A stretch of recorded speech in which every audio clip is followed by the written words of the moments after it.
Salut à tous, on se retrouve pour un nouveau podcast aujourd'hui relatif au MBTI. Alors le podcast d'aujourd'hui il va être assez intéressant parce qu'il va permettre pour ceux qui sont intéressés pour le MBTI, qui continuent à se mettre dedans, et ceux qui sont plus experts, ça va servir les deux. En fait ça va vous permettre de faire un petit point quand même sur les fonctions et ce qu'on ne vous dit pas, tout ce qu'on ne vous dit pas sur les fonctions et qui est pourtant représentatif en termes de caractéristiques liées aux fonctions. Avant de commencer vraiment la discussion, n'hésitez pas à vous abonner à la chaîne pour recevoir les podcasts en premier. Ce sera plus facile pour vous plutôt que de chercher sur internet les liens YouTube. N'hésitez pas non plus à envoyer à vos amis qui sont intéressés par le MBTI les vidéos pour expliquer un peu mieux les fonctions et le comportement de certains types. Je pense à une amie qui attend fortement la vidéo, le podcast que je dois faire sur le NTP, vu que sa sœur est ENTP et qu'elle aimerait bien la comprendre en détail. Donc voilà, n'hésitez pas à faire partager des liens. Je sais que sur le MBTI, quand on est souvent passionné comme moi et pas mal de mes amis, on a tendance à se refiler des liens ou des articles intéressants qui nous expliquent un peu plus le fonctionnement des autres. Et n'hésitez pas non plus à mettre un petit pouce sur les podcasts si vous avez aimé, ça me permettra de voir si le sujet en question a été intéressant pour les autres personnes qui l'ont écouté. Donc voilà, soit dit en passant, on va pouvoir commencer. On va donc parler aujourd'hui des 8 fonctions dans le MBTI et de ce qu'elles impliquent dans nos comportements. Et puis vous allez voir en fait que entre ce qu'on vous dit, TI c'est ça, TE c'est ça, oui sur le principe, mais dans la réalité, non. Et pourquoi ? Je vais vous expliquer. Déjà on va faire un point, on va déjà aborder pour clarifier les choses, les 8 fonctions selon Personality Hacker, leur surnom, et ça correspond à ce que les fonctions font, ce à quoi elles correspondent. Donc on va commencer par NI, l'intuition introvertie. Pour Personality Hacker, c'est ce qu'ils appellent perspective. Dans d'autres sites, on appelle ça plutôt NI. Il y a d'autres sites qui disent envisager les possibilités, c'est NI. Voilà. Ou imaginer. Voilà. Donc eux, ils appellent ça perspective. En gros, NI, il faut penser que NI, ça constitue une fonction d'imagination, mais du futur qui nous attend. Pas de toutes les possibilités, mais de toutes les possibilités et surtout celles qui vont arriver. Donc on a quand même tendance à se focaliser avec Annie sur le résultat. On reste pas dans un monde théorique, on se focalise quand même sur la théorie, et après on regarde au moule du résultat ce qui va sortir. Après, la deuxième fonction qui correspond bien en termes de surnom pour Personality Hacker et qui a été reprise sur beaucoup de sites, à juste titre, c'est l'intuition extravertie NE, l'exploration. C'est vrai qu'NE, c'est vraiment explorer, mais explorer sans forcément pouvoir tirer des conclusions derrière. Le but c'est vraiment d'NE, c'est d'explorer au maximum. Alors que NI, si je compare avec NI c'est du NE mais avec un but. C'est-à-dire qu'une fois que vous aurez fait du NE avec NI va vous donner facilement l'issue et ce qui va vous intéresser, ce qui va vous servir. Là où NE, vous le voyez avec les ENFP, souvent ils sont incapables de vous prédire l'avenir et ils savent pas comment choisir, parce qu'avec NE et FI c'est compliqué, la décision pour eux c'est en 3, c'est TE, et ils ont du mal, ils sont quand même beaucoup plus hésitants à pas se planter dans leur vie qu'un INTJ qui sait assez facilement ce qu'il doit faire et pas faire. Donc voilà, pour SI, donc la sensation introvertie, la troisième fonction, Personality Hacker parle de la mémoire. Alors la mémoire, c'est vrai dans le sens où SI est très focalisé sur le passé et même extrêmement focalisé sur le passé. Je rappelle que l'opposé d'NE, comme j'avais dit sur mon précédent podcast, l'opposé d'SI, comme je l'ai dit sur mon précédent podcast, c'est NE, c'est sa fonction inférieure, c'est l'opposé. Donc autant NE est axé sur le futur, les possibilités, comme NI, autant SI, c'est l'inverse, c'est le passé. Et donc c'est pour ça que les gens qui ont SI en 1 ou en 2 sont assez hermétiques au changement, et c'est ce qu'on appelle les gardiens un peu de la galaxie pour travestir le film de Marvel, mais c'est pas les gardiens de la galaxie pour le coup, c'est les gardiens des traditions chez nous. Et c'est pour ça que je l'ai dit dans mes précédents podcasts aussi, c'est pour ça qu'il n'y a pas de révolution. C'est en partie lié aux gens qui ont SI, qui sont très majoritaires dans la population en première et deuxième fonction. Donc ça évite les révolutions. Ou ça les limite. Voilà. Donc ça c'est SI. SE, alors SE c'est très différent d'SI, c'est vrai que SE ils appellent ça la sensation.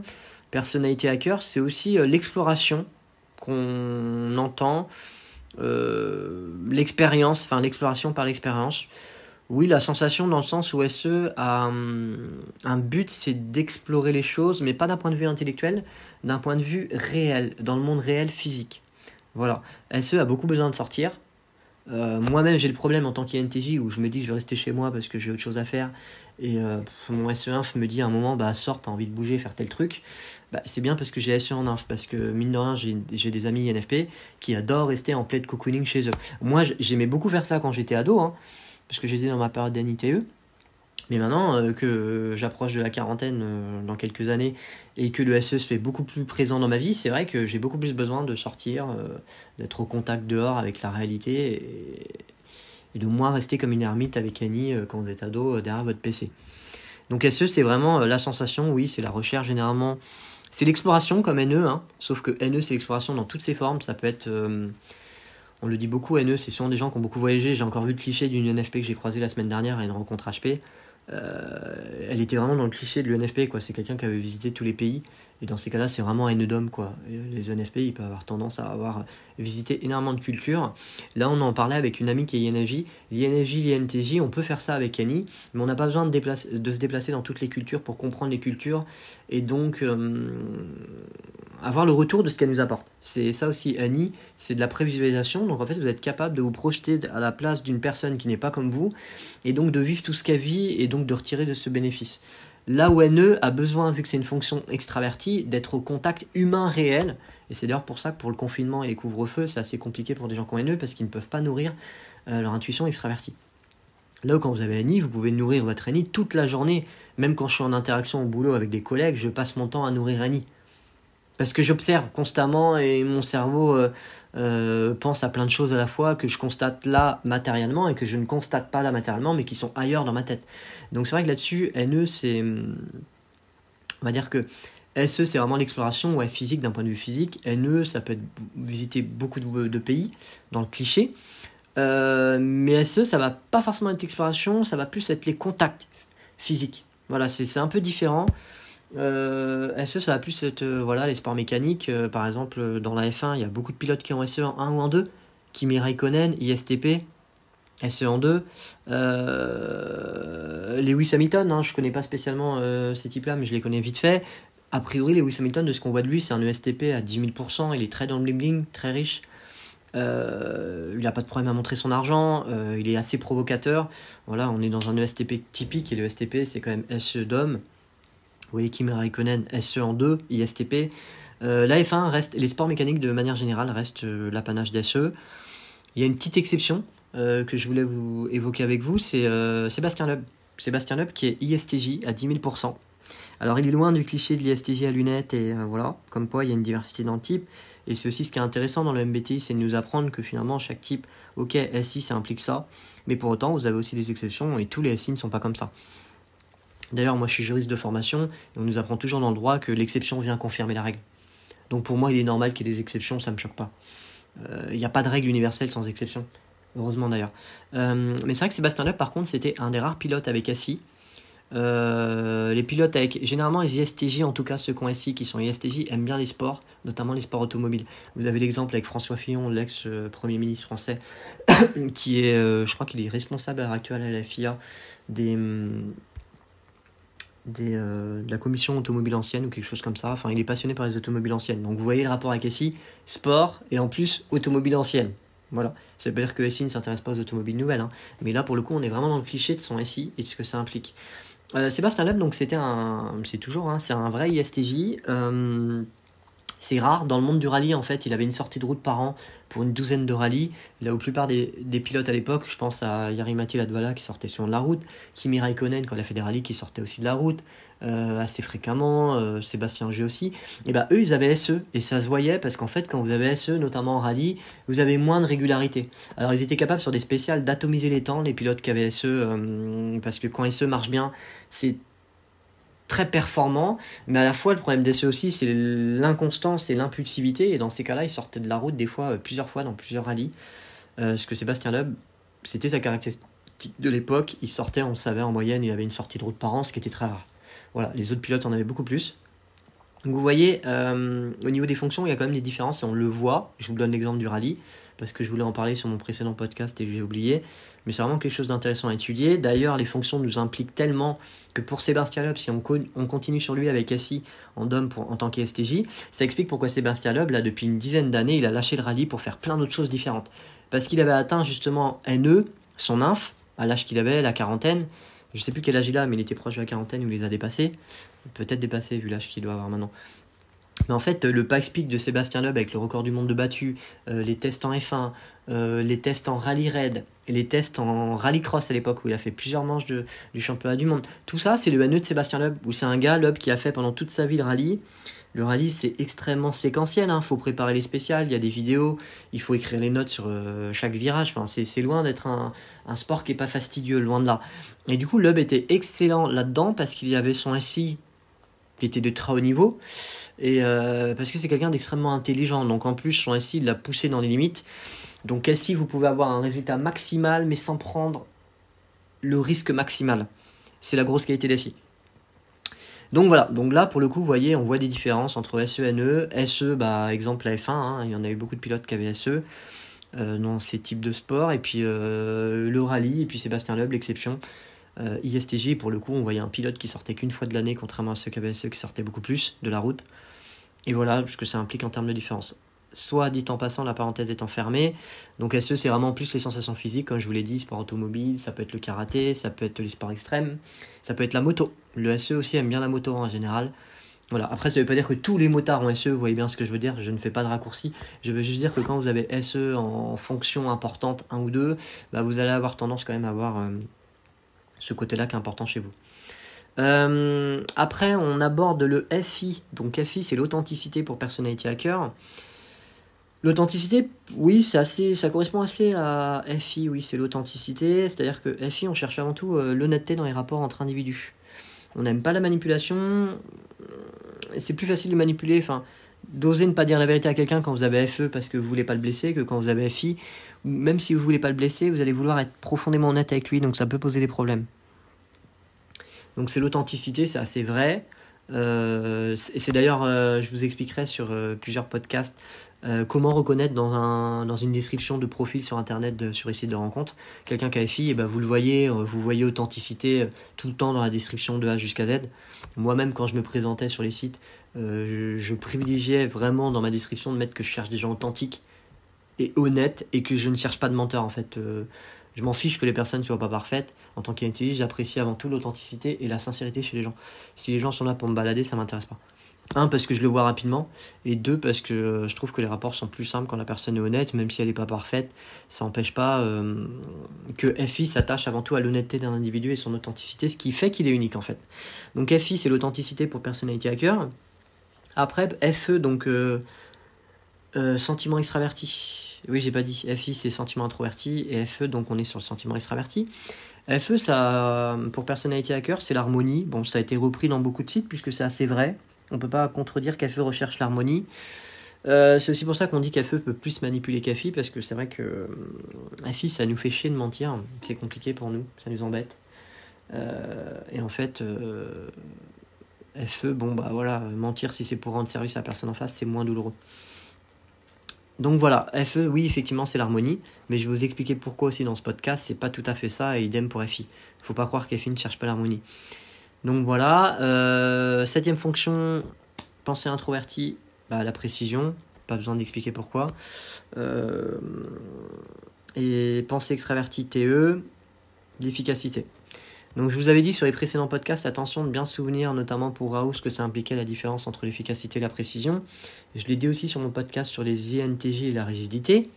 Là, j'aimerais quand même aborder un point intéressant.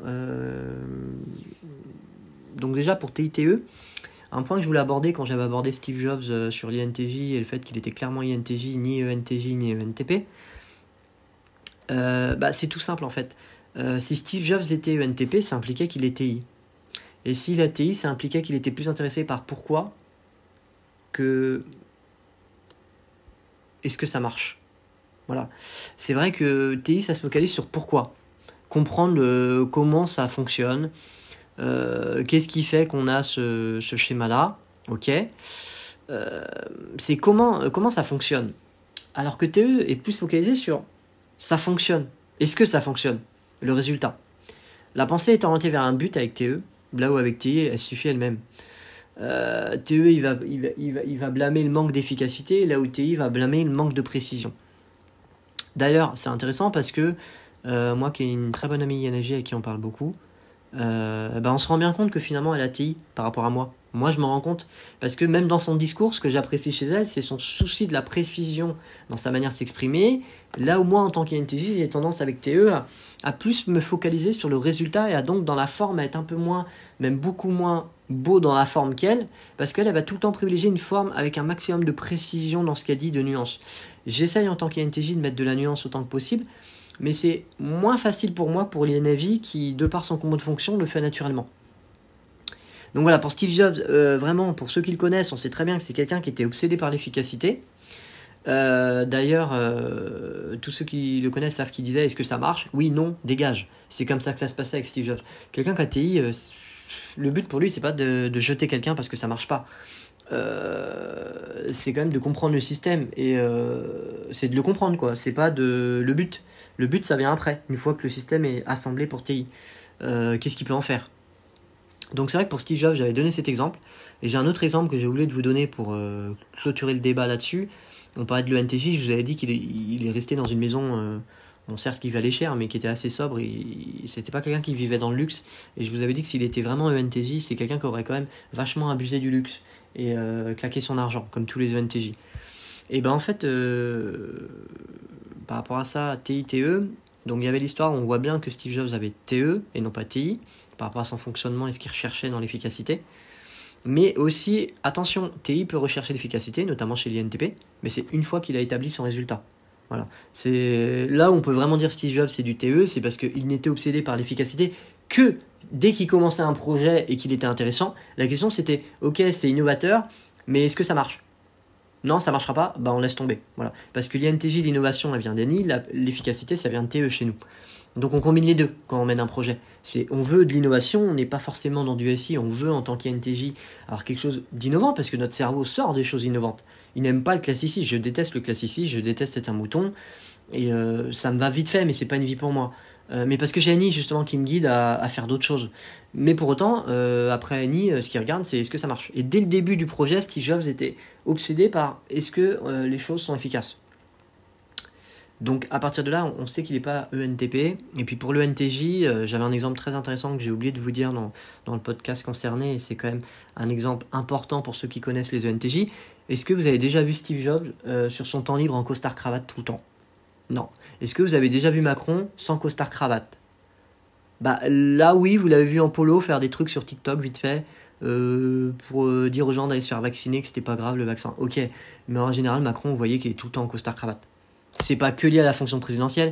Vous voyez des présidents comme Hollande qui sont ESFP et même Sarkozy ESTP. Sarkozy tout ça, quand il se baladait l'été, il était en polo. Certes, polo typique ESTP, style assez classe et bien habillé. Et puis Hollande, c'est pareil. Hollande, il se baladait vraiment, monsieur tout le monde, type ESFP, polo, jean, voilà. Bon, Macron, il a du mal à faire ça parce qu'il est ENTJ justement. Et les ENTJ, c'est une grosse caractéristique. Ils sont quand même tout le temps en costard-cravate. Ils adorent ça. Il faut toujours qu'ils aient le contrôle, qu'ils aient la classe.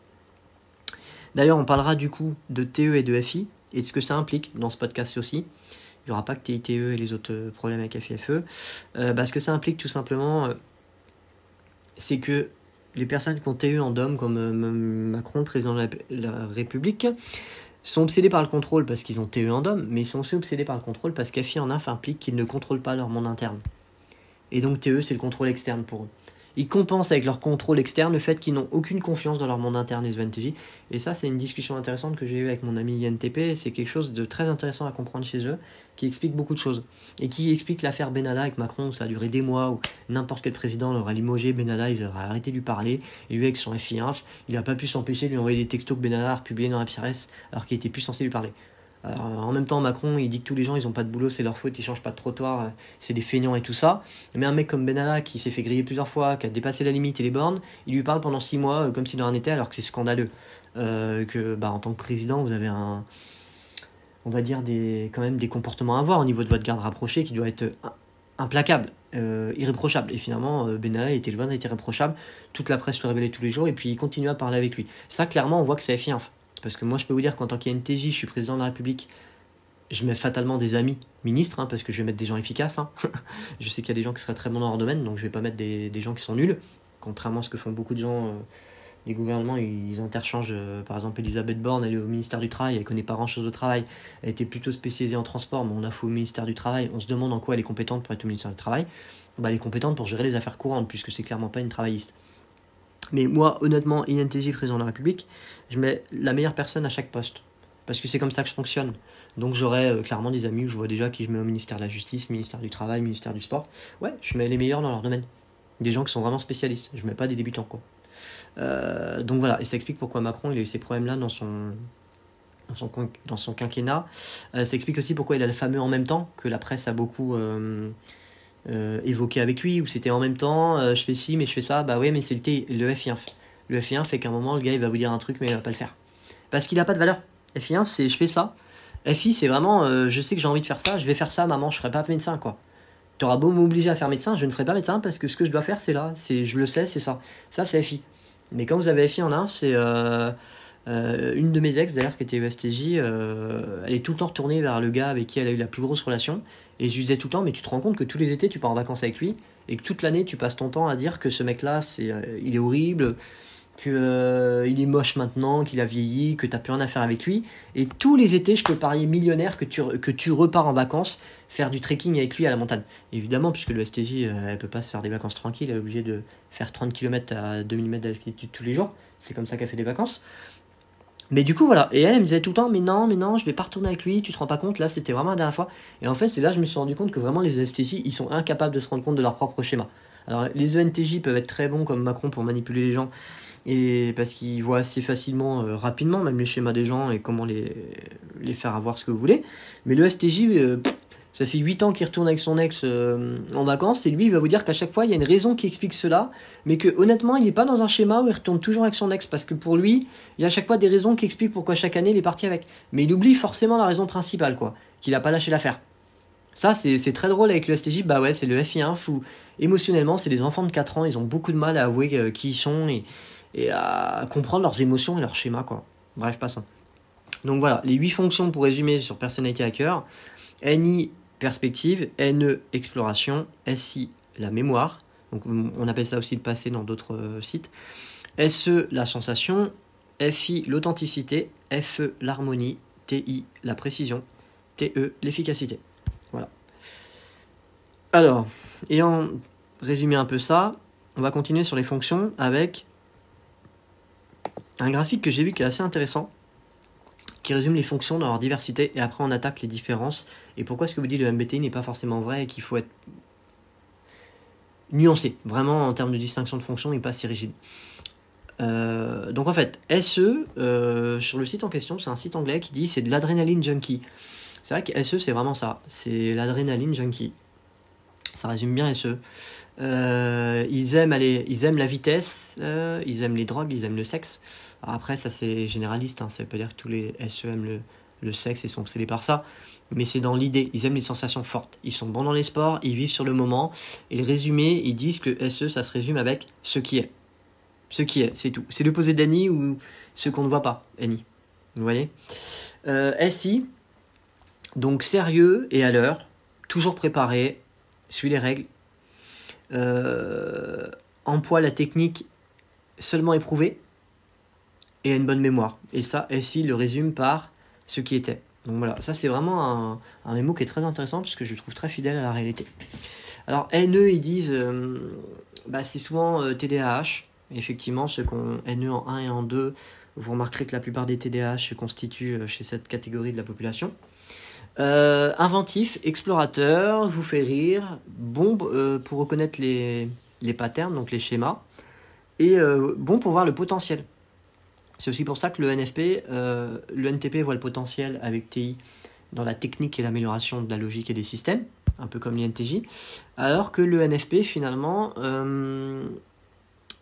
il est bon pour reconnaître le potentiel de chacun, mais il se plante souvent en amour et en amitié parce qu'il voit trop le côté positif et le potentiel des gens. Et il oublie le NFP que y a des gens qui sont vraiment méchants et que même s'ils ont un potentiel positif, ils feront jamais le bien autour d'eux. Voilà, ça c'est ce que le NFP apprend dans sa vie, et beaucoup de mes copines de NFP m'en ont fait la douloureuse expérience. Donc NE, c'est ce qui pourrait être. Je résume, SE, c'est ce qui est, voilà, le moment présent. SI, c'est ce qui était, le passé. NE, c'était ce que le futur pourrait être. Et NI, à l'inverse, NI, c'est psychique. C'est tout ce qui est le psychisme, l'introspection, la réflexion, la vision. Effectivement, NI, on fonctionne beaucoup par vision et on a une vision de comment les choses vont arriver. Ils mettent NI, c'est juste les choses, mais ne peut pas forcément toujours expliquer pourquoi, mais c'est qu'elles vont arriver et qu'elles vont se passer ainsi. NI, contrairement à NE qui est what could be, donc ce qui pourrait être, NI c'est ce qui sera, et ça c'est vrai, what will be. Donc c'est ça, NI c'est envisager toutes les possibilités, mais telles qu'elles vont se produire. NE c'est envisager toutes les possibilités sans trop savoir laquelle va aboutir. Alors TE après, ils expliquent dominant, effectif, efficient, organisé, boss, bonne fonction exécutive, et quick thinker, donc pensée rapide. Ça, je vous en avais parlé sur mes podcasts en disant que c'était important de comprendre que TI c'était une pensée lente et que du coup TE arrivait tout le temps rapidement au résultat. Je vous avais même dit que c'est pas parce que TI était une pensée lente qu'elle était nulle, loin de là. Ça avait d'autres qualités justement, le fait d'aller moins rapidement au but, c'était de se focaliser sur tout le système. Donc TE du coup ils disent how to do it, comment faire, voilà, pour que ça marche. Alors TI ensuite, logique, analytique, consistant, cherche à comprendre avec précision, organiser les pensées, et c'est des slow thinkers, ce que j'avais dit, donc pensée plutôt lente, mais efficace quand même malgré tout, c'est ce que je vais vous expliquer. Lente mais efficace, là on va dire que TE c'est efficace, mais après il y a des degrés de variabilité d'efficacité, les TDOM on les exclut de l'efficacité parce que c'est une première fonction, donc c'est pas hyper équilibré, mais voilà, globalement TI peut être efficace aussi, je vais vous l'expliquer. Et donc TI le résume contrairement à TE où c'est comment faire, how to do it, et TI disent why it is that way.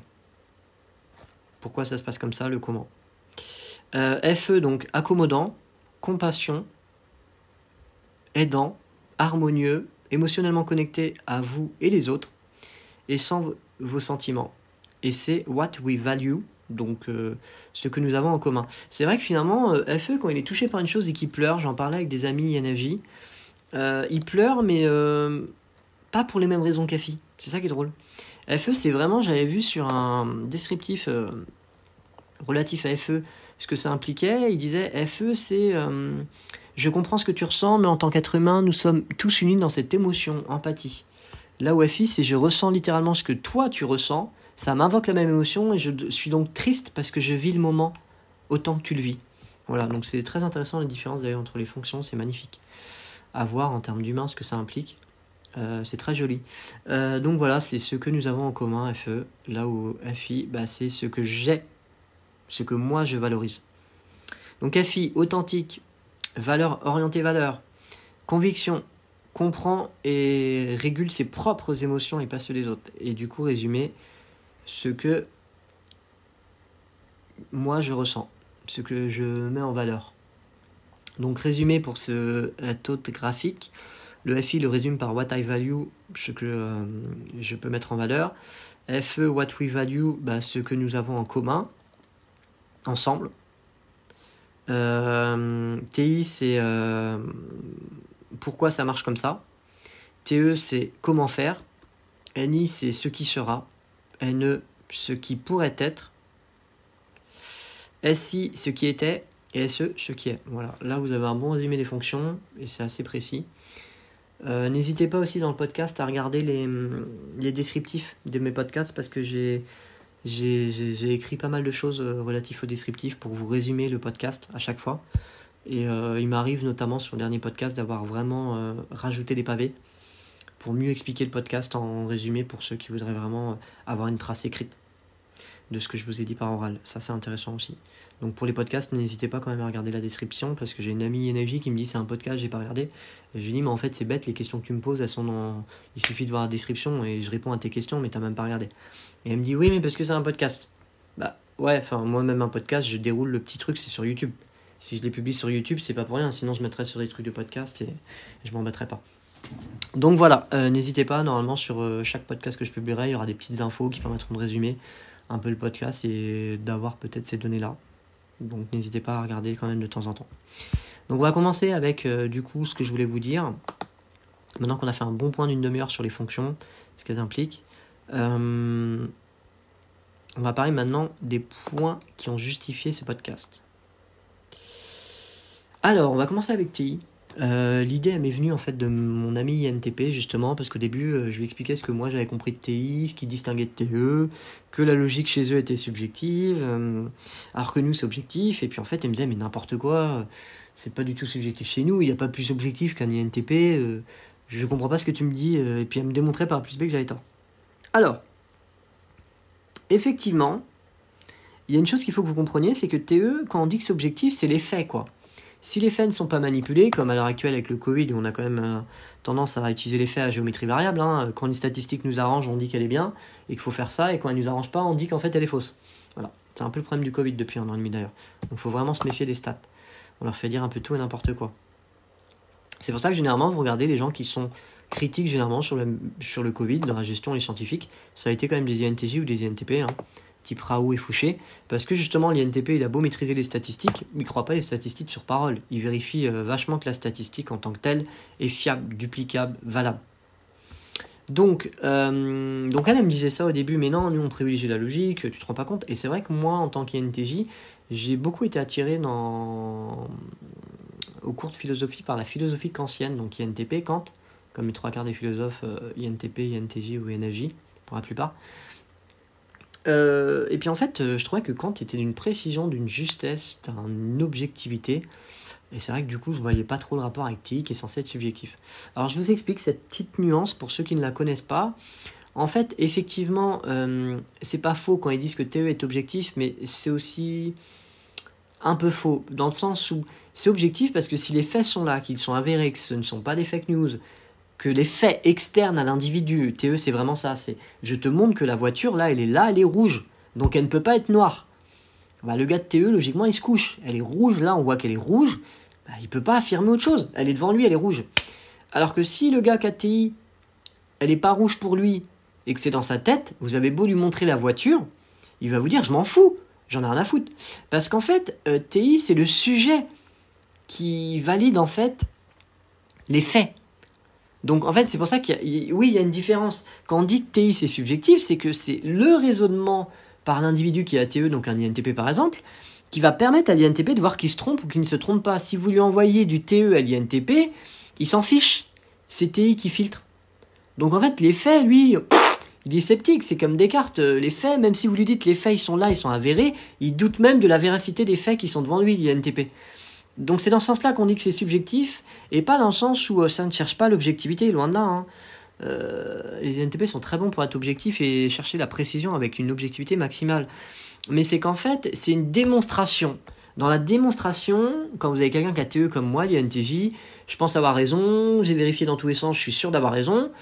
Si à un moment on me démontre devant moi avec des faits externes à moi, donc objectifs, qui ne dépendent pas de moi, qui sont véridiques, qui ne sont pas des fake news, que c'est pas possible ce que j'ai dit parce que ma théorie elle est mise en défaut par rapport à tel fait, en tant qu'INTJ, je me couche rapidement. J'ai pas besoin de discuter 10 heures avec vous. Et là où les gens disent que les INTJ changent rarement d'avis, c'est parce qu'ils nous donnent rarement des arguments solides à 360 degrés. Ils nous donnent des arguments mais qui peuvent être contredits sur la phrase d'après, donc qui pour nous manquent de solidité. Et donc on ne peut pas changer d'avis puisque notre argumentation a anticipé là où les autres nous proposent quelque chose qu'ils n'ont pas anticipé en termes de cohérence dans le système. Par contre, l'INTJ, quand vous voyez que votre cohérence de système elle est mise à mal par un argument logique qui n'est pas monté en épingle, qui n'est pas faux, qui est vraiment là et qui prouve que donc votre résultat il est faux, ou alors qu'il faut intégrer autre chose dans votre résultat. Là, l'INTJ se couche. Essayez de faire ça avec un INTP, ça va être plus compliqué, parce qu'en fait, l'INTP, il va devoir du coup entendre ce que vous dites, le réintégrer dans son système, refaire la moulinette avec TI, et là, en faisant la moulinette, il pourra voir éventuellement s'il a tort. Mais c'est pas parce que vous lui dites qu'il a tort et qu'il y a un fait extérieur à lui qui prouve qu'il a tort que l'INTP a tort. C'est pas comme ça que vous lui prouvez. Là où quelqu'un qui a TE, c'est comme ça que vous lui prouvez. Donc c'est une vraie différence.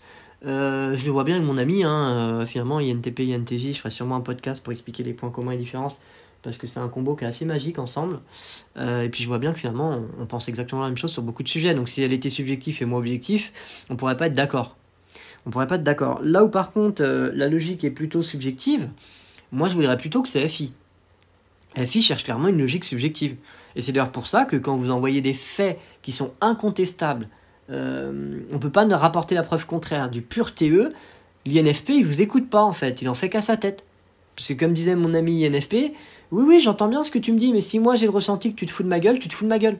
Et donc elle va partir dans un schéma où vraiment je me fous d'elle. Alors que je lui démontre objectivement que c'est pas, enfin c'est idiot. Je ne peux pas me foutre d'elle dans cette circonstance. Bah elle a dit oui, mais comme mon intuition c'est FI, de toute façon mon TE je m'en fous quoi. Oui j'entends ce que tu me dis, mais c'est pas avec ça que je prends mes décisions. Donc voilà, c'est hyper frustrant quand vous avez un INFP qui vous dit ça, parce qu'en gros il va vous accuser d'être quelqu'un que vous n'êtes pas, parce qu'il est persuadé que vous faites ça pour l'avoir. Bon. Donc pour moi, la logique subjective, c'est plutôt FI. Et d'ailleurs, si vous parlez aux INFP, ils peuvent confondre souvent assez la logique, parce qu'ils ont TE en inf. On a tendance à surestimer notre inf, moi le premier avec SE, hein.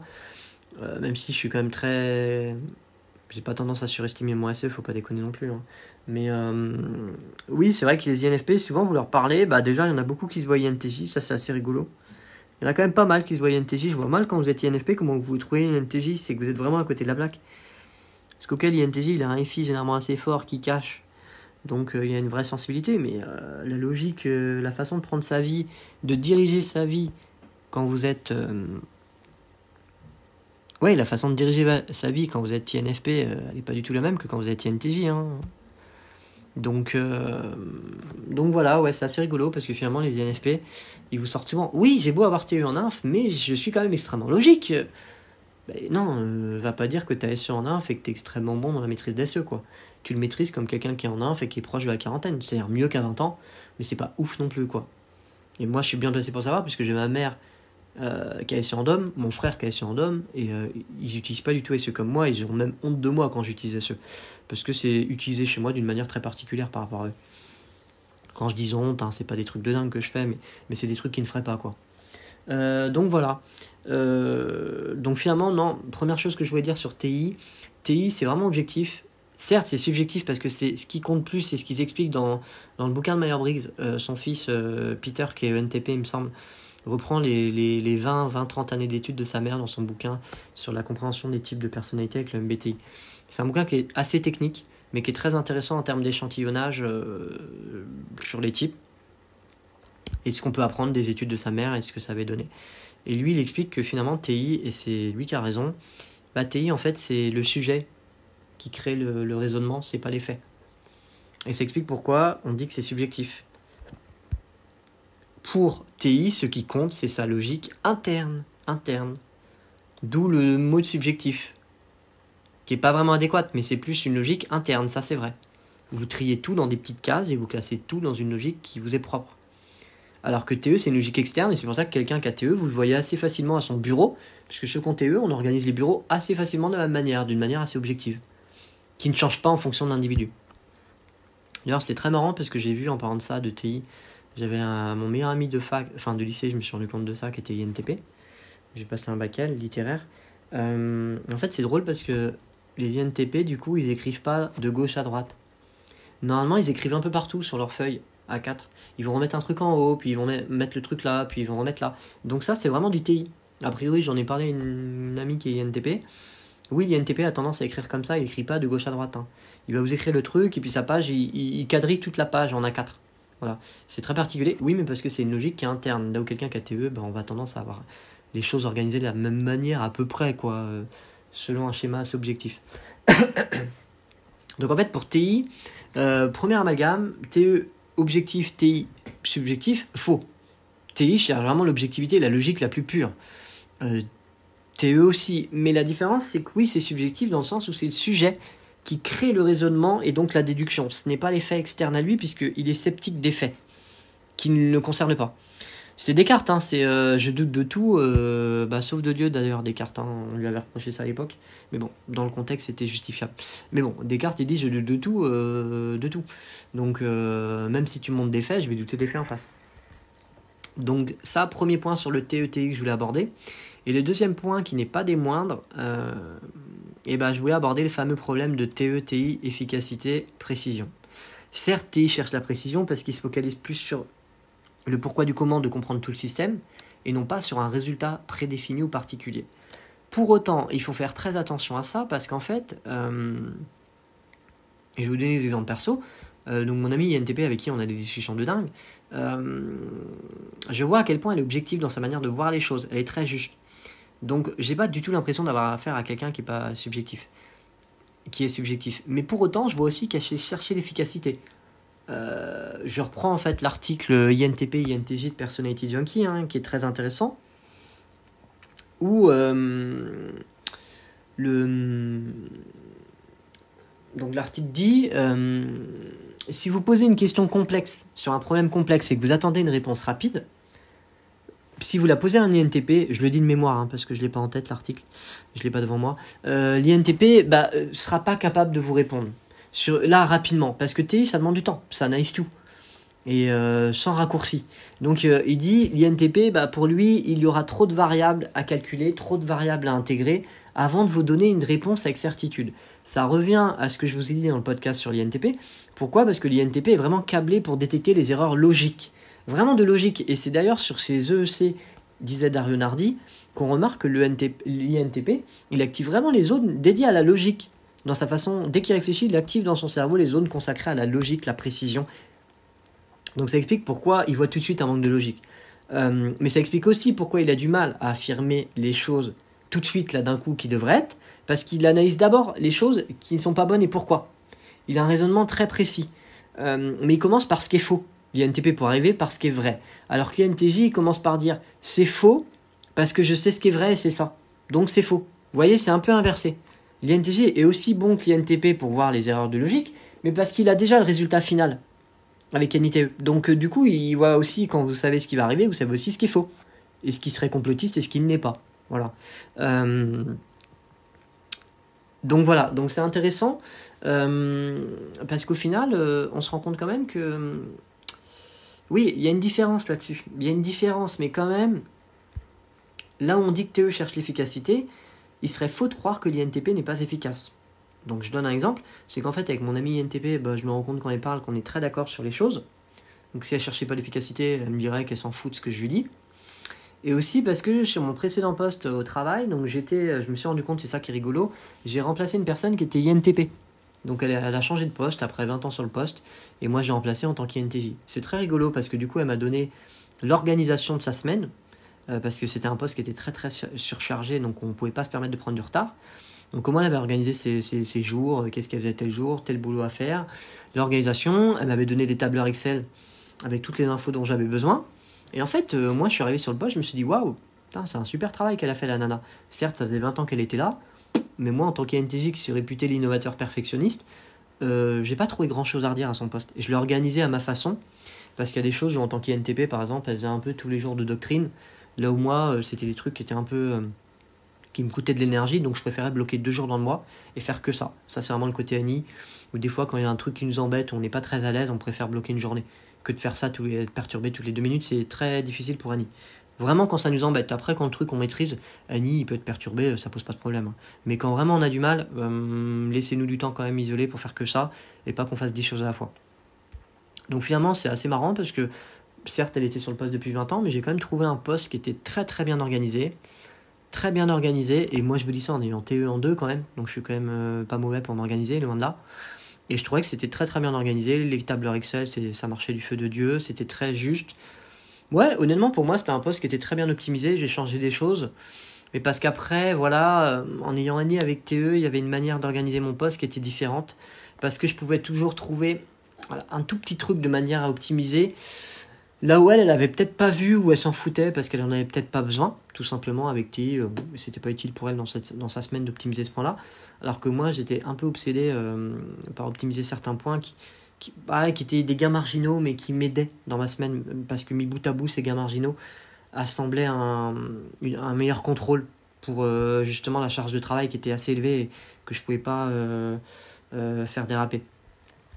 C'est un peu ce qu'il vous avait dit sur Personality Junkie, sur l'INTJ, où il dit voilà, leur perfectionniste, j'ai l'exemple d'un ami où il y avait un problème dans la boîte mail qui été imperceptible pour la majeure partie des gens, et lui il a passé, il dit je sais plus combien de jours dessus, pour un résultat qui était marginal en fait, hein, le gain était marginal, mais parce que lui ça le saoulait tous les jours d'avoir ce problème là quand il bossait et que le travail soit fait comme des sagouins, voilà, que ce soit mal fait, et c'est vrai qu'en tant qu'INTJ on n'aime pas, au bout d'un moment on va bosser, mais à un moment quand on va avoir moyen de réparer le système, mais vraiment bien on va le faire parce que ça va nous saouler. Parce que nous, en fait, l'idée, quand vous êtes INTJ, c'est soit vous faites les choses bien, soit vous les faites pas, quoi. Donc si vous les faites pas, vous les faites pas. Mais si on vous demande de le faire, vous n'avez pas envie de faire du travail d'amateur, quoi. C'est aussi ce qui pose problème chez nous. Ce qui pose autant problème que le NTP, qui est tout le temps obligé de changer de boulot, parce qu'il s'ennuie au bout d'un moment quand il a compris comment ça marche avec son TI. Il a compris, c'est bon, il passe à autre chose. Alors que l'INTJ, quand vous avez compris comment ça marche, vous voyez comment exploiter, et vous êtes intéressé sur comment exploiter le système, comment améliorer la chose, et donc ça peut vous permettre de garder plus longtemps un poste que le NTP, avant de vous ennuyer. Donc c'est vrai que pour vous expliquer, la personne que j'ai remplacée sur mon poste qui était INTP, en fait le poste était très bien organisé, je trouve, des tableurs de dingue, non, une organisation millimétrée, je pourrais dire efficace. Donc de là à dire que TE cherche l'efficacité et pas TI, non, parce que comme dit mon ami INTP, à terme quand même l'INTP il cherche à être efficace, faut pas croire, hein. Il cherche à comprendre le système, mais il a aussi un haut niveau d'exigence vis-à-vis de lui-même. Donc le cliché TE c'est l'efficacité, TI c'est la précision. Oui, c'est vrai, bien sûr. Je le vois avec mon ami qui est INFJ, quand on parle, je vois bien que ce que j'aime chez elle, c'est justement son TI FE, qui fait qu'elle cherche plus à être précise dans sa manière de parler, qu'à être dans des schémas et des raccourcis. Voilà, mais ça ne veut pas dire pour autant que TI ne peut pas être efficace. La preuve, les INTP, si vous leur demandez de résoudre un problème complexe, comme il explique sur Personality Junkie, les INTP comme l'INTJ seront les deux qui seront capables de résoudre les problèmes les plus complexes. La seule différence, c'est que l'INTJ va trouver assez rapidement la réponse, là où l'INTP, il va lui falloir un peu plus de temps. Il y a ATI, comme on l'a dit précédemment, et les autres podcasts, qui est une fonction de décision lente. Mais au final, le résultat, on va arriver à la même chose. Et c'est ça qui est étonnant, c'est que mon ami qui est INTP me disait finalement, on partage très peu de fonctions en commun, toi et moi. Et pourtant, nous deux, on pense vraiment les mêmes choses sur beaucoup de points, c'est ça qui est original. On a les fonctions inversées, mais au final, on arrive quand même à être d'accord sur beaucoup de trucs alors qu'on part pas de la même machine. Donc voilà, pour les problèmes complexes, les plus complexes, INTP et INTJ, mais ils procèdent par des chemins différents. L'INTP voit d'abord ce qui est faux, ce qui manque de logique, et il va donc construire progressivement avec son TINE la voie qui est la plus logique. Là où l'INTJ voit tout de suite ce qui est logique, la voie là, le raccourci, et donc voit ce qui est faux, pas parce qu'il voit ce qui est faux, mais parce qu'il sait déjà quel est le chemin qui marche dans le système, et donc que tout le reste ne marche pas et est donc faux. Oui, il faut pas oublier non plus de préciser que pour les INTJ, pour nous, tout ce qui n'est pas efficace et tout ce qui n'est pas logique est faux. Voilà, donc c'est pour ça que des fois j'ai des débats avec des gens où ils me disent oui mais il y a ça, ça, et je leur dis mais non mais c'est nul, ça sert à rien. Ça sert à rien, pourquoi ? Parce que dans le monde réel, j'ai déjà modélisé que l'idée est intéressante mais qu'elle n'est pas du tout efficace, donc on s'arrête là, il n'y a pas de débat pour moi. Et donc c'est pour ça que des fois les débats peuvent être compliqués avec les INTJ parce que les gens comprennent pas que quand on débat, on cherche vraiment à... Moi je suis très preneur avec mon Eni Random de prendre les idées des gens quand ils ont des idées innovatrices auxquelles j'ai pas forcément pensé, mais moi quand je récupère l'idée de quelqu'un, je la fais passer à la moulinette de comment l'améliorer et la mettre en place dans le système quoi. Donc du coup je me contente pas de dire ok j'ai récupéré l'idée de mes parents, je la fais à leur façon, je vais la faire à la mienne, mais je vais intégrer, c'est-à-dire qu'ils vont me donner un conseil, mais souvent je vais élever le conseil par rapport à ce qu'ils m'ont donné et je vais l'intégrer dans un système plus global. Et donc ça va me servir dans beaucoup plus de domaines que ce que mes parents auraient pensé. Voilà. C'est à peu près ça. C'est ça aussi la différence avec Kani par rapport à Si. C'est Kani, c'est décloisonné. Quand vous avez un concept, et vous êtes capable de l'utiliser dans des domaines de votre vie où personne n'y avait pensé pour réparer le problème. Alors qu'en fait, vous avez tout de suite pensé que pour résoudre tel problème, par exemple pour le Covid, il faut gérer avant tout tel problème. Alors que personne n'y a pensé, tous les gens se sont focalisés sur le vaccin, tout ça. Mais en fait, vous, en tant qu'INTJ, je donne ça en exemple, vous êtes avant tout focalisé sur les ionisateurs d'air. Parce qu'on sait qu'avec les ionisateurs, si on avait ça demain, dans les pièces enfermées, il n'y a plus de contamination en fait. Donc plus de problème, vu qu'en extérieur, il n'y en a quasiment pas. C'est que l'intérieur. Voilà. Pourtant, on voit bien qu'en France, le gouvernement n'a toujours pas choisi ça, puisque le but est quand même de privilégier une réponse purement scientifique. Parce qu'il y a des intérêts aussi derrière, faut pas croire que les décisions elles sont prises comme ça par hasard. Il y a des intérêts, on a la recherche derrière qui dépense des milliards pour soigner le Covid, donc ils vont pas court-circuiter le truc en disant hop là les gars, la recherche, vous arrêtez tout, nous on a des ions, Bon, des ionisateurs, c'est bon, ça règle le problème. On a les gels hydroalcooliques, on a des masses, bon bah c'est bon. Vous voyez ce que je veux dire? Donc nous on a la capacité, c'est ça qui est bien chez les NTJ, c'est quand quelqu'un a une bonne idée mais qu'il n'a pas pu monter le système, on a cette capacité à pouvoir reprendre son idée et donc l'utiliser et l'exploiter dans tous ses composantes en fait, pas que dans un domaine en particulier. Donc voilà, c'est aussi je pense ce qui fait le côté innovateur du NTJ, c'est qu'il a tendance à utiliser des choses dans un contexte qui n'est pas prévu pour, et dans ce domaine qui va pourtant marcher alors que personne n'y avait pensé. Donc pour l'INTP, retenez bien quand même le TITE, en tout cas ce qui concerne l'INTP, c'est un monstre d'efficacité. Si vous voyez les ISTP aussi, les ISTP peuvent être réputés très efficaces dans ce qu'ils font, et pourtant c'est du TI, donc voilà, mais c'est SE qui fait que ils sont beaucoup plus rapides à décider ils ont TISE et non pas TINE comme l'INTP, et en plus en troisième fonction, les STP, ils ont TISE avec ANI en 3, donc d'avoir ANI en tertiaire, ça donne quand même assez facilement une vision de ce qui va être au niveau des choses. Donc voilà, ça, faut faire attention à ça pour TITE. Il y a une autre chose que je voulais dire, donc du coup, c'est FE-FI. Alors on a dit qu'FE, ça privilégie l'harmonie, effectivement, FE va avoir un équilibre dans sa vie, quand il fait beaucoup de bien pour les autres, et que du coup, il est content, il aide les gens. Après, il serait faux de croire pour autant qu'FI qui cherche l'authenticité, donc plutôt l'individualité, il serait faux de croire que quand vous avez FI, vous êtes égoïste. J'ai de très bons exemples. Moi qui suis INTJ, quand j'étais jeune, j'ai tout le temps essayé de ne pas blesser les gens que j'aimais et de... Justement, comme j'étais capable à la fois d'être dans leur cœur et de comprendre de manière rationnelle leur fonctionnement, j'avais tendance aussi à anticiper leurs besoins. C'est aussi ça quand vous avez NI avec TE en tant qu'INTJ, quand vous avez de l'affection pour quelqu'un avec votre FI, de votre entourage, vous allez utiliser NI-TE pour l'aider et donc anticiper les problèmes. Donc certes, vous allez le faire d'un point de vue logique, mais vous pouvez aussi le faire d'un point de vue émotionnel parce que vous êtes connecté à votre FI qui sait ce que l'autre ressent et ce qu'il vit en termes de souffrance. Et pareil, j'ai une amie NFP avec qui je discutais hier qui me disait voilà, je souffre de ne pas pouvoir aider les gens et de ne pas pouvoir faire des choses meilleures dans le monde. Pourtant, c'est du FI. Et vous allez dire, bah oui, mais FI, c'est quand même pas axé pour aider les autres, l'harmonie. Bah oui, mais FI peut aussi vouloir changer le monde et pour un monde meilleur. Pour tout le monde, mais pour tout le monde individuellement. Pas pour une masse où tout le monde serait dans la masse, indistinctement. Sans distinction, on va dire. Donc c'est vrai que il faut se méfier par contre avec ces raccourcis. FE, oui, va trouver un équilibre en cherchant l'harmonie. Donc c'est pas faux quand on dit qu'FE, c'est une fonction qui cherche l'harmonie. Vous en avez besoin pour être bien. FI, vous avez besoin de satisfaire vos propres besoins pour être bien. C'est-à-dire si vous demandez à quelqu'un d'FI de faire que du FE, il va être malheureux. Mais il faut aussi comprendre qu'FI, il est à la fois individuel et à la fois dans l'harmonie. Là où FE n'est pas dans l'individualité de manière générale. C'est ce qui les distingue. Donc FI, il a les avantages d'FE sans avoir les inconvénients. Il peut vouloir, pour les gens qu'il aime, FI, faire beaucoup de choses autour de lui.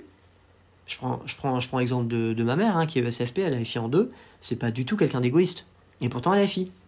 Et vous diriez, bah non, mais elle a FI, donc comme elle n'a pas d'FE, elle ne se soucie pas de ses enfants. Non. Moi, comme n'importe quel parent, mes parents se sont sacrifiés pour nous. Et parce que c'est normal. Et pourtant, ils ont FI. Donc, il faut faire attention aux raccourcis. L'utilisateur d'FI peut se sacrifier pour vous, mais parce qu'il vous aime vraiment vous. Pas tout le monde, pas toute l'humanité, vous. Vous voyez ce que je veux dire? Là où FE, il va avoir tendance à se sacrifier, mais de manière universelle. Et moi, c'est un peu ce que je reproche à mes amis qui sont avec FE, c'est que j'ai une amie avec qui je m'entends très bien qui est ENFJ et une autre ENTP, donc ENFJ FE en 1 et ENTP FE en 3. Et en fait, quand je vois comment elles m'aiment comme personne, elles m'aiment comme leurs copains, comme leurs amis en fait.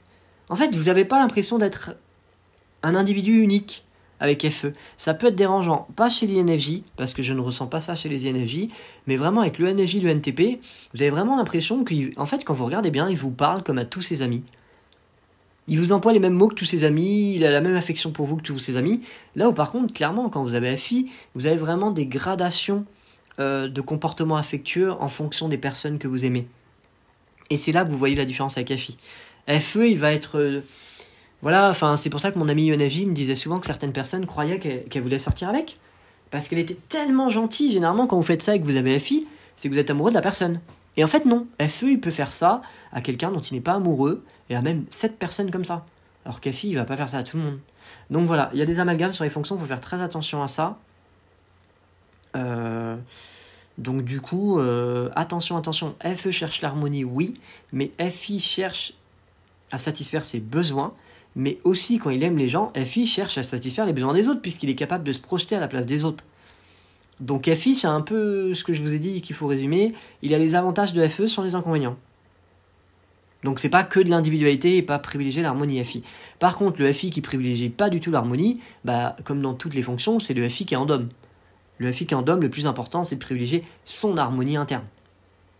Sa volonté. C'est pour ça que les INFP peuvent être considérés comme égoïstes. C'est pas qu'ils le sont, mais c'est que fondamentalement, leur but ultime, c'est quand même de satisfaire ce qu'ils ont dans leur tête. Et donc si vous les obligez à faire du FE tout le temps, ça peut les mettre dans une situation compliquée.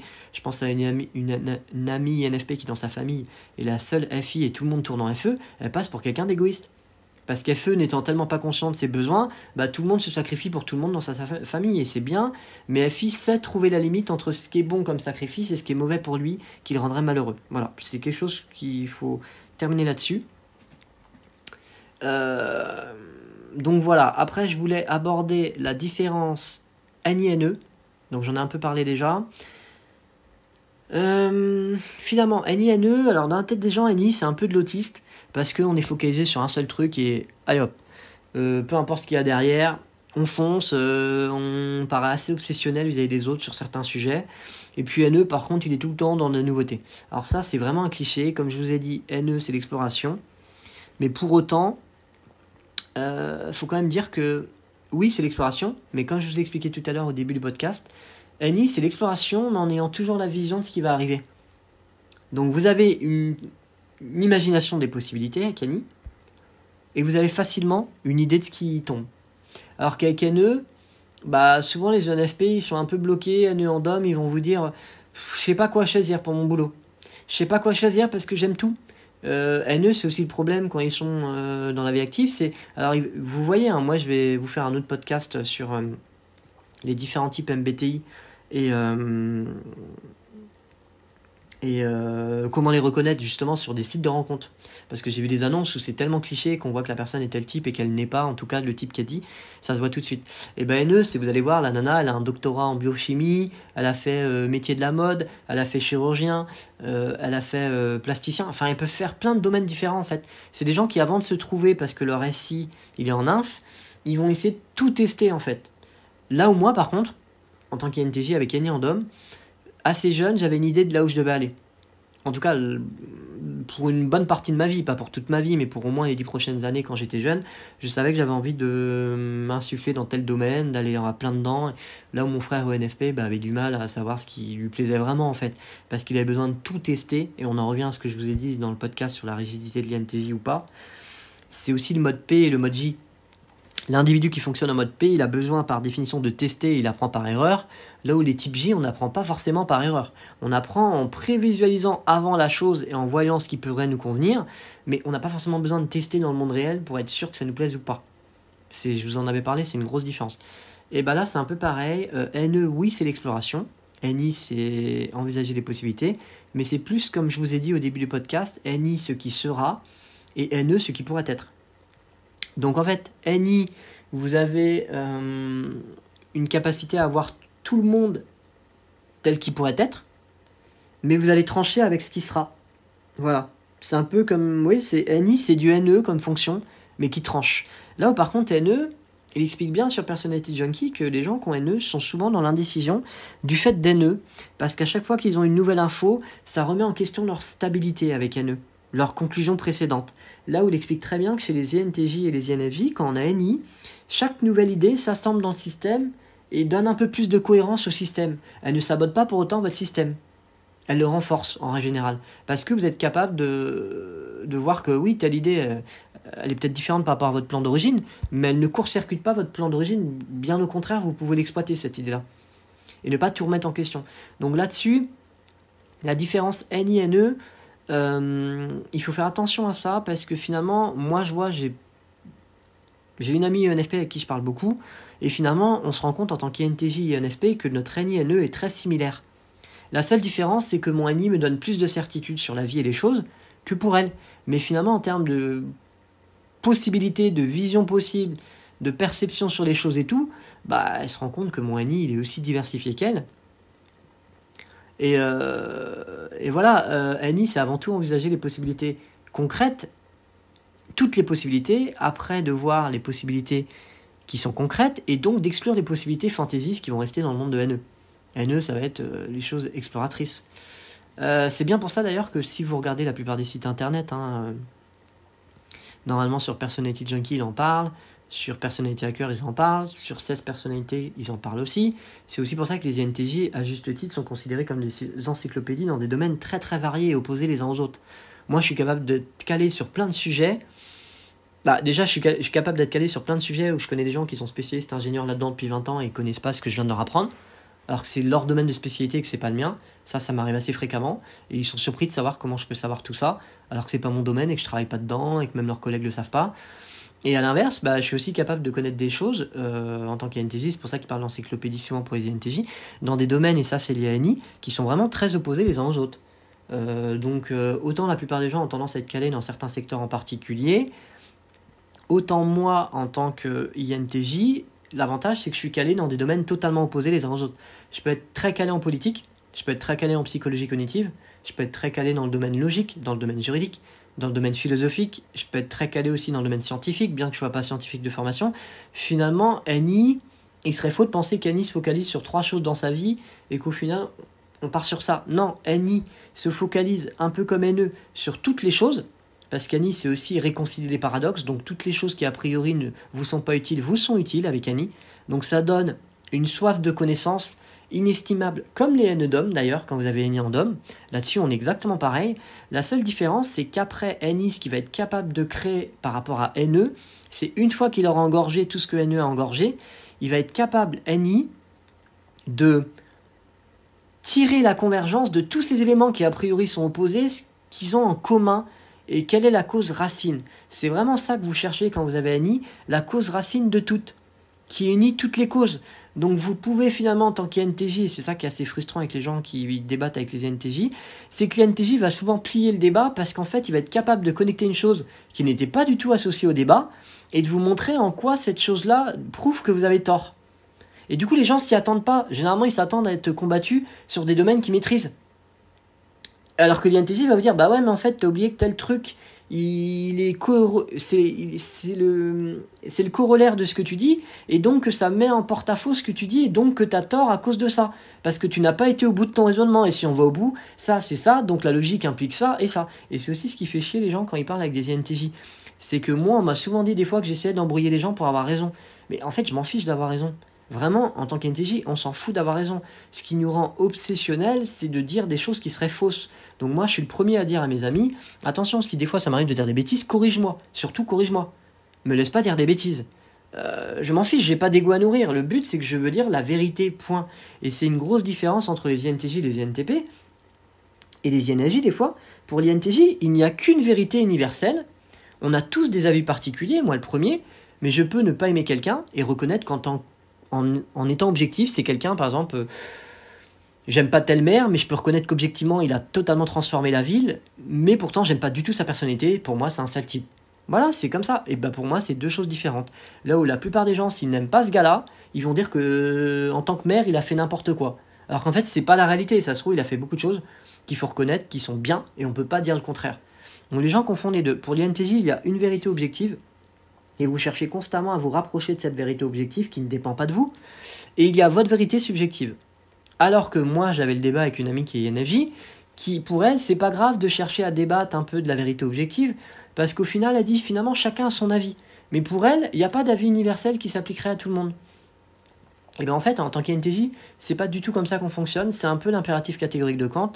Il faut être sûr que chaque principe qu'on a puisse être valable sans se contredire en lui-même. C'est vraiment l'impératif catégorique. Agis tout le temps de telle sorte que tu puisses t'appliquer à toi-même la maxime universelle sans qu'elle puisse se contredire en elle-même. Moi, quand j'ai eu cette phrase de Kant, quand j'étais en philo, en terminale littéraire, ça m'a énormément parlé. Pourtant, je rappelle que quand t'es INTP, moi INTJ, en théorie, TI c'est logique subjective, TE logique objective. Si vraiment c'était que de la logique subjective, je m'en serais fichu de ce qu'il m'a dit. Parce que tous les gens qui me disent quelque chose qui finalement ne vaut que pour eux, ça ne m'intéresse pas. Non, parce que moi ce qui m'intéresse, c'est de pouvoir faire évoluer les choses. Donc je suis très sensible aux avis des gens parce que ça me nourrit, ça me donne une ouverture. Mais après, quand je cherche vraiment, moi, en tant qu'INTJ, la vérité ultime, l'avis des gens m'apporte peu.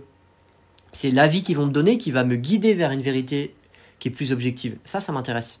Parce que tout le monde peut nous... En fait, c'est chacun qui nous amène une vérité objective. C'est pas une personne en particulier. C'est l'addition de plusieurs vérités subjectives qui nous font aboutir à une vérité qui pourrait être, comme dit Kant, un impératif catégorique qui pourrait s'appliquer quasiment des fois à tout le monde sans pour autant se contredire en lui-même. C'est pas valable pour toutes les choses parce que des fois, la règle générale est impossible dans des domaines où il y a trop de diversité. Mais il y a quand même des domaines où il y a des vérités objectives. Et c'est en ce sens-là que moi, je suis très intéressé par ce que Kant disait à l'époque, les noumènes et les phénomènes. Les noumènes, pour Kant, c'est le monde brut tel que pas perçu par l'homme. Les phénomènes, c'est le monde à partir du moment où votre cerveau a commencé à interpréter le monde. Et donc l'interpréter via son propre biais. Donc faut faire attention à ça. NENI, vous verrez dans les discussions s'il y a un combo qui marche assez bien, et je ferai sûrement un podcast, je ne sais pas si c'est pour tout de suite, mais sur le NFP et l'INTJ, pour vous expliquer à quel point la relation est vraiment très intéressante. À partir de la trentaine, parce que je pense qu'à 20 ans, le NFP et l'INTJ ne sont pas forcément compatibles pour être vraiment la golden pair. Mais à partir de la trentaine, par contre, ils convergent vraiment l'un vers l'autre et c'est très intéressant. Et vous le voyez parce que justement, l'INTJ, il a beau avoir NI, même s'il se focalise sur une idée, ce qui intéresse le NFP dans ses rapports avec l'INTJ, c'est que l'INTJ a vu énormément de possibilités comme le NFP avec son NE, mais il a été capable, une fois d'avoir vu ces possibilités, de les intégrer dans un système et de les utiliser dans son quotidien pour améliorer sa vie. Là où le NFP est un peu perdu par rapport à ce qu'il observe, il ne sait pas le réutiliser, l'exploiter. Et c'est justement ce que permet l'INTJ à l'INFP. Et c'est en ce sens que les ENFP, à partir de la trentaine, s'ils sont sains d'esprit, si l'INTJ en face n'a pas trop d'autisme, qu'il est sain d'esprit aussi, ça peut vraiment faire un couple magnifique dans le sens où on a deux individus qui, l'un arrive à exploiter les idées de l'autre, que l'autre a galère à exploiter et l'autre le fait naturellement. Et on a aussi, du coup, le NFP qui peut permettre à l'INTJ d'aller un peu plus dans... généralement, plus vous grandissez en tant qu'INTJ, plus vous nourrissez de la diversité, c'est votre SE qui se rapproche. Mais vous pouvez apprendre plus encore via le NFP à exploiter encore plus cette exploration sans forcément essayer de l'exploiter derrière. Donc voilà, c'est vrai que là-dessus, le NFP et l'INTJ peut être intéressant. Donc attention au schéma. Quand on vous dit qu'NE, c'est les explorations et qu'ANI, oui, ça se focalise sur une vision, c'est faux parce que si c'était vrai, on dirait pas que les INTJ sont des encyclopédies dans des domaines très variés qui impressionnent la plupart des gens. Si on était vraiment focalisé sur certains sujets, on serait des encyclopédies, mais sur 2 domaines en particulier ou 3, mais pas des domaines totalement hétéroclites, quoi. Alors pourtant, un INTJ, vous le reconnaissez à ça. Moi, j'ai encore eu un ami à mes parents que j'ai vu cet été pour l'anniversaire de mes parents, qui bossait chez PSA et qui disait lui-même, je lui ai tout de suite dit, ah oui, PSA, Carlos Tavares. Pourquoi ? Parce que Carlos Tavares, pour moi, est un INTJ. Ça se voit comment il a redressé PSA et il a agi sur des points de levier que les autres n'avaient pas exploité avant parce que c'était des types STJ et non pas NTJ. Donc on a une vraie façon différente d'optimiser le système en tant qu'STJ et NTJ. Et c'est très visible chez Carlos Tavares, il avait un plan avec des leviers, il fallait vendre moins de modèles qui n'étaient pas rentables, plus de modèles rentables, il y avait des pertes au niveau des chiffres du commerce excédentaire, des voitures qui étaient en fait trop produites, qui étaient donc payées avec des frais de gardiennage pour rien. Enfin lui il a rationalisé tous les trucs qui étaient évidents, quoi, que les autres d'avant ne voyaient pas d'intérêt à faire ça parce qu'ils n'étaient pas focalisés sur la grande image. Et c'est vrai que on parlait donc de Carlos Tavares, parce que moi je lui expliquais du coup que j'étais INTJ et que lui il est INTJ aussi. Quand on voit comment il a redressé PSA en 3 ans, personne ne l'a fait comme ça avant lui, c'est pas par hasard. C'est parce qu'on a mis un INTJ à la tête de PSA et qu'il l'a fait à sa manière, en optimisant d'une manière maximale les points de levier sur le système. Et il a même gagné du coup par rapport à son plan Back in the Race, il a été je crois 2 fois plus vite que prévu. Alors qu'il avait un plan qui était pas du tout qui était ambitieux, mais finalement il l'a fait plus vite parce que les leviers ont rapporté plus que ce qu'il avait anticipé en termes de blocage. Et donc on discute avec cet ami de mes parents qui est à la retraite maintenant et qui a eu des gros postes chez PSA. Et puis je lui dis bah oui, le plan Carlos Tavares, Back in the Race. Et il regarde sa femme, il dit mais attends, regarde, lui il a jamais bossé chez PSA, il connaît le plan Back in the Race, c'est en interne qu'on connaît même ce nom. Ouais, mais parce que moi je m'intéresse à tous les domaines en fait. Et je me suis beaucoup intéressé très jeune au monde de l'automobile parce que je trouve que ça nourrit Annie dans le sens où pour moi le monde de l'automobile a toujours été un révélateur des schémas de la société qu'on ne voit pas et qui implique certains comportements. Donc c'est pour ça que je me suis toujours beaucoup intéressé. Le monde de la téléphonie aussi, parce que c'est aussi peut-être pour ça que Steve Jobs a foncé dedans, parce que le monde de la téléphonie est très représentatif des schémas classiques de la société et des évolutions. Le monde de l'automobile, il peut autant vous expliquer pourquoi un modèle comme le Fiat Multipla devait marcher et que ça a été un bide, qu'un modèle comme le Range Rover Evoque qui à la base était un un modèle d'expo. Donc souvent les modèles d'expo, les concept cars, quand ils passent en série, il n'y a plus rien du tout du concept car. En fait, la série a totalement lissé le modèle. Et finalement, le but de Range Rover, ça a été vraiment de garder l'Evoque tel qu'un concept car et de ne pas vraiment modifier le modèle. Et c'est ce qui a fait son succès au final. Donc on a deux cas opposés. L'un, l'Evoque qui a marché alors que sur le papier, les gens avaient peur, que ça marche pas, alors que le multiplat devait marcher, et puis finalement ça a été un bide. Donc c'est vrai que le monde automobile et le monde de la téléphonie est un des...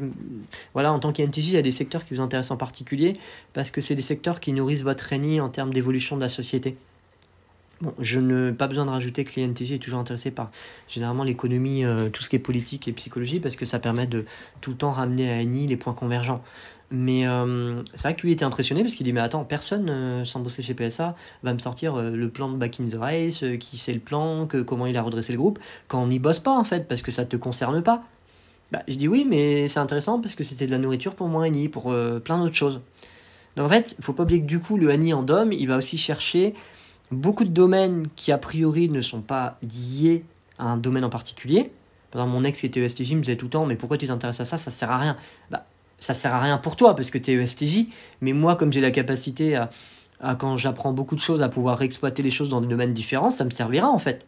Donc faut pas croire que l'INTJ il est tout le temps du coup avec l'INFJ focalisé sur un but et donc qu'il écarte plein de trucs qui pourraient lui servir et qui à la base il n'a pas d'infos dessus. Non. Quand vous avez ENI en DOM, vous arrivez souvent dans un domaine en sachant que ça va vous servir, mais pas encore pourquoi. C'est-à-dire vous arrivez dans une pièce, vous dites je vais aller à cette expo. Ça m'intéresse pas pour quelque chose en particulier dans un but. Donc là, on n'est pas dans le cliché de TE où vous faites tout dans un but. Mais par contre, quand vraiment vous êtes en NI en fonction dominante, vous faites les choses vraiment parce que vous avez besoin d'apprendre, de comprendre, d'associer le système, de l'améliorer, de le réutiliser. Donc finalement, vous allez aller à plein d'expos différentes parce que pour vous, c'est pas incompatible d'aller à une expo sur, sur un aspect hyper technique de la société et une autre expo qui est consacrée purement à la vision des femmes de la société. Pour vous, les deux peuvent être liés, là où la plupart des gens ne vont pas voir le lien entre ces deux expos. Et c'est aussi pour ça que les NTJ, on a tendance à...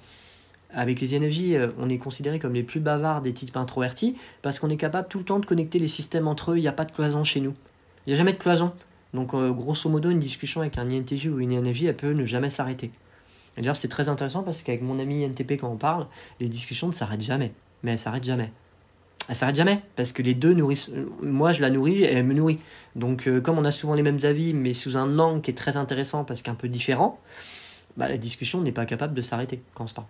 D'ailleurs c'est très marrant mais voilà, donc il faut faire attention à ça. Le NE c'est oui les explorations, mais ce n'est pas non plus quelque chose qui nous condamnerait, nous, avec Annie en DOM, à ne pas du tout être dans les possibilités. Et je donne comme exemple pour prouver le contraire, que si vous regardez la plupart des sites, la plupart vous disent que les INTJ ont une somme de connaissances qui impressionne la plupart des gens.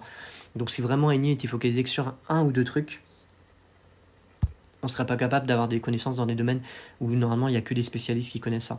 Donc vraiment, c'est ça. Le point en commun que vous avez entre NI et NE, c'est la nourriture. C'est NI et NE sont obsédés par apprendre. On a besoin de comprendre, d'apprendre, d'associer. NE fonctionne beaucoup par pattern comme NI, par analogie. C'est pour ça que mon ami ENFP avec qui je discutais hier est quelqu'un avec qui justement j'ai des super discussions parce qu'elle fonctionne beaucoup par pattern. Elle voit ce qui se passe pour le Covid, pour les articles, bien avant tout le monde. Quand elle voit que l'article est faux, elle le sait. Elle sait pourquoi. Parce qu'elle a les preuves déjà, et en plus, elle voit ce qu'il y a derrière, ce qu'on ne lui dit pas. Donc les patterns, ils sont forts pour ça. Après, la différence, c'est que pour l'ENFP, il est par exemple plus perdu dans un monde avec beaucoup de possibilités, et NE lui donne peu d'outils pour trancher et l'exploiter derrière, là où un INTJ peut apporter à l'ENFP la capacité à exploiter son NE sans renier ce qu'il est. C'est la grande qualité qu'on lui apporte. Donc voilà. Bon, après, je dirais plutôt que l'ENFP nous apporte, je vous le dirai peut-être sur un précédent podcast en tant qu'INTJ, cette chaleur humaine qui est assez intéressante dans les rapports humains, je trouve, où le NFP a cette énergie qui vous apporte de manière assez forte et qui est intéressante pour les INTJ, parce qu'on a quelqu'un de plutôt positif, malgré tout accès objectif, mais qui reste positif même dans les moments difficiles, alors que bon, quand vous êtes INTJ et que vous voyez que ça va mal se passer, c'est pas très positif pour vous, quoi. Donc voilà, sûrement, il y aura d'autres podcasts à venir, je sais pas dans quel sens, dans quel temps j'aurai le temps de les faire, mais sûrement, à terme, il sera intéressant de faire des podcasts sur le NFP et l'INTJ, la relation, et vous expliquer pourquoi ça marche bien. Et surtout aussi, INTP, INTJ, le combo, expliquer pourquoi ça marche pas mal, malgré justement nos différences et nos surprenantes combinaisons dans nos comportements. Voilà, j'espère que ce podcast vous aura plu. Il était un peu plus long que les autres parce que là on aborde les 8 fonctions, donc ça a fait partir un peu sur tous les sens. Mais j'essaie, là je pense que on a quand même révélé pas mal de choses, même si on pourrait rajouter d'autres trucs. J'ai pas forcément préparé beaucoup ce podcast parce qu'en fait je préférais le faire en temps réel, en streaming avec mon Annie, pour pas que ce soit trop long. Parce que déjà là en streaming j'étais capable de vous faire 1h15. Donc si j'avais préparé le truc, on aurait fait un podcast beaucoup plus long et ça aurait été trop long. Voilà, mais là on a quand même pas mal brossé de trucs un peu opposés les uns aux autres, mais différents et complémentaires, j'espère. N'hésitez pas à mettre un petit pouce si vous avez aimé le podcast, si ça vous a appris des choses, vous a mieux permis de comprendre des choses que vous ne compreniez pas. Et n'hésitez pas non plus à vous abonner à la chaîne pour les prochains podcasts. Voilà, et à faire tourner auprès de vos amis qui aiment le métier ou qui souhaiteraient découvrir. Je vous dis à la prochaine fois et à bientôt.